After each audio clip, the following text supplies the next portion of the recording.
Soal wacana mengganti susu sapi dengan susu ikan dalam program makan siang bergizi gratis yang dicanangkan pasangan Prabowo Gibran menjadi menarik saat golongan ikan ini dikaitkan dengan susu. Karena kita tahu sendiri bahwa susu merupakan cairan bergizi berwarna putih yang dihasilkan oleh kelenjar susu mamalia.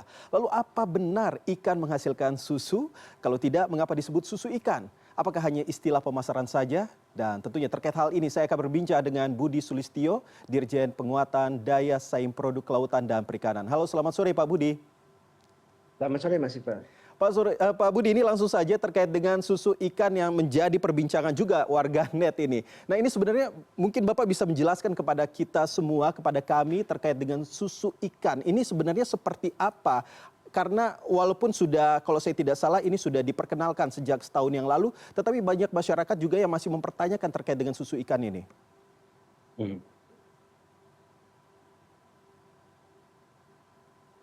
Silakan Pak Budi. Susu ikan. Ya, jadi eh, masyarakat ramai membicarakan susu ikan ya. Susu ikan ini kan merupakan hasil sebuah inovasi ya, yang diawali di tahun 2017 para peneliti bioteknologi Kementerian Kelautan dan Perikanan bekerjasama dengan beberapa pelaku usaha di situ, kemudian berhasil menghasilkan ekstrak protein ikan melalui teknologi HPI tadi. Nah, dari perjalanannya 2017 kemudian hingga menjelang tahun 2020 itu salah satu inovasi atau produk turunan dari hidrolisit protein ini adalah minuman berprotein ya, berbasiskan ikan. Jadi ekstrak ikan, ekstrak protein ikan yang didapatkan. Nah, ini adalah dikemas sebagai minuman ya, yang wujud dan rasanya menyerupai susu ya. Namun ada pembedaannya di sini bahwa karena berbasis protein ikan, maka susu ikan ini sebagai brandingnya itu memiliki kandungan omega 3 yang sangat tinggi. Jadi susu formula sapi ini sebenarnya tidak mengandung itu atau sangat rendah, maka di dalam produksinya formula ini difortifikasi dengan minyak ikan. Jadi pembedanya adalah kandungan omega 3-nya lebih tinggi.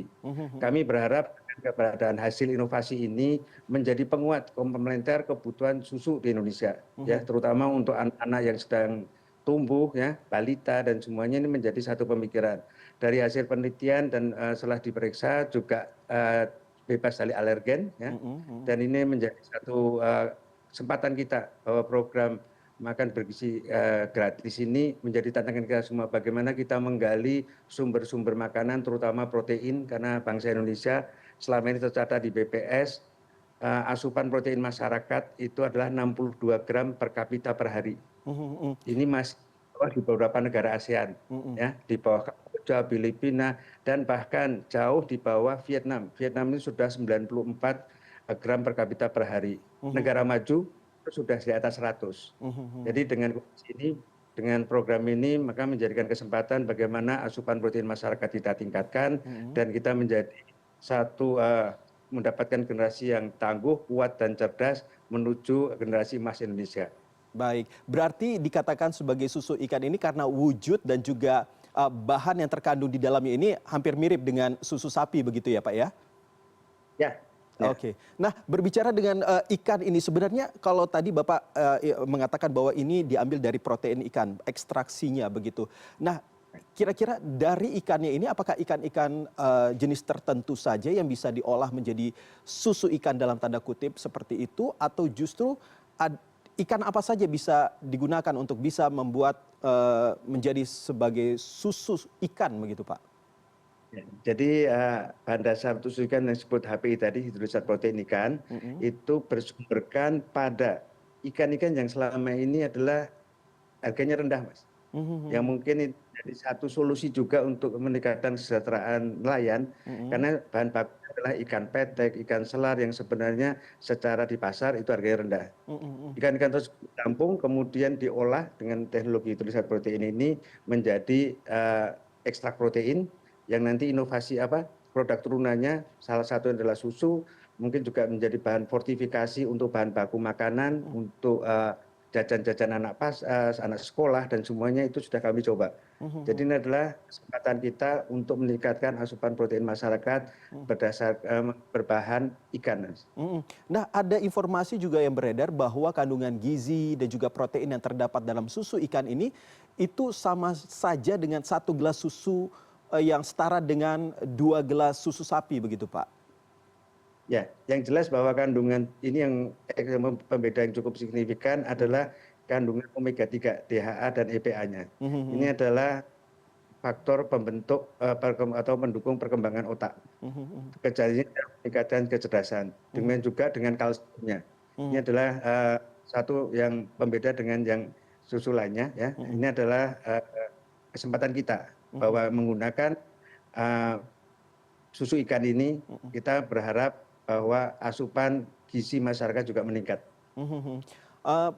Pak Budi, yang juga menarik adalah terkait dengan tadi kalau Pak Budi sempat mengatakan bahwa ini mirip dengan susu sapi. Tetapi kalau kita bayangkan begitu ya, ikan tentu ada bau amis dan lain sebagainya. Tetapi kalau kita belum merasakan ini soal ini Pak. Jadi Ya, sebenarnya rasanya itu apakah sama saja, tidak bau amis begitu Pak? ya. Jadi susu ikan atau HPI ya dalam proses perkembangan penumannya itu adalah menghilangkan bau amisnya Mhm, dengan proses fertilasinya. mhm, Kemudian juga di situ ada satu yang menjadi satu menit bahwa HPI itu tidak berbau dan tidak berwarna. Ini mhm. adalah kesempatan untuk menjadikan bahan fortifikasi untuk bahan baku makan lainnya, Mas. Mhm, mhm. Dan apakah ini juga bisa dikonsumsi setiap hari, Pak? Atau justru karena mungkin karena kandungan yang agak sedikit berbeda dengan susu sapi, tidak boleh dikonsumsi setiap hari. Ini seperti apa nanti aturannya, Pak? Kalau dikonsumsi setiap hari bisa, Mas, semakin bagus. Mas. Justru semakin bagus ya, tidak ada efek tertentu begitu, Pak? Nggak, nggak ada. Nggak Jadi ada sama sekali. alerginya tidak ada. Kemudian juga yang lain itu adalah laktosa. Mhm, Itu dibebaskan. Ini adalah menjadi satu keunggulan juga mhm, bahwa eh, susu ikan ini laktosa free ini ya. mhm. Tapi kalau soal harga Hmm. bagaimana, Pak? Apakah harganya jauh lebih rendah dibandingkan susu sapi atau justru lebih tinggi lagi nih Pak harganya dibandingkan susu sapi? Hasil penghitungan kami dan para pelaku usaha yang sudah mulai memasarkan ini, mencoba Mhm. ini adalah harganya lebih rendah, Mas. Oh lebih rendah ya. Kira-kira berapa ini Pak? Kalau perbandingan Mhm, sementara ya Mas, mungkin dari perkembangan pasar sekarang juga harga kan fluktuatif. mhm. Jadi kalau susu per hitungannya itu adalah 6.400, kalau ini sekitar 5.000 5.000 per liter begitu ya Pak ya? per ininya Mas, per gelasnya Mas, Per per gelasnya. 250 ya, per 100 ml. Oke, kalau misalnya ini memang akan dicanangkan untuk menggantikan susu sapi yang memang dikatakan tidak mencukupi kebutuhan masyarakat di Indonesia. Nah, sebenarnya persiapannya bagaimana Pak di lapangan? Di Indonesia sendiri daerah mana saja nih yang telah memproduksi susu ikan ini Pak? Ya, jadi kalau dikatakan menggantikan itu mungkin dalam tahap ini kita belum ya. Jadi intinya Mhm, sekarang itu adalah komplementer, pelengkap, kebutuhan melengkapi, seandainya ada mhm, kekurangan kami bisa masuk untuk memberikan satu penguat mhm, solusi untuk memenuhi kebutuhan susu. mhm, Nah, yang sekarang itu adalah ada beberapa memang pabrik HPI yang sudah berkembang, yang mhm, sedang mengembangkan susu ikan. mhm, Itu ada pabrik yang di mana? mhm, Industri yang di Indramayu dengan mhm, kapasitas sementara adalah yang mhm, akan mhm, berkembang saat ini ada mhm, 30 ton per bulan. mhm, mhm. Lalu Pak, berbicara soal kita kan tadi di awal sempat mengatakan bahwa ini akan menjadi salah satu wacana yang akan digaungkan oleh pasangan Prabowo Gibran. Apakah ini sudah ada pembicaraannya juga dengan pemerintah berikutnya terkait dengan apa yang akan dilakukan ke depan dengan menggunakan susu ikan ini, Pak? Ya, jadi tim yang bekerja untuk susu ikan ini sudah melakukan beberapa pembicaraan dengan berbagai pihak Mhm, dan kita berharap susu ikan ini menjadi solusi untuk pemenuhan kebutuhan susu ya, mhm, komplementer dan kami berharap industri akan selalu berkembang mhm, karena ini adalah memanfaatkan hasil dari bumi Nusantara ikan itu sendiri ya, mhm, mhm, sehingga ini menjadi satu pemicu bagaimana perkembangan UMKM, nelayan dan juga memberikan satu bahwa masyarakat Indonesia harus sekarang mengenalkan niatnya meningkatkan asupan protein dengan berbagai sumber, dan salah satu sumber protein Indonesia adalah ikan yang berlimpah.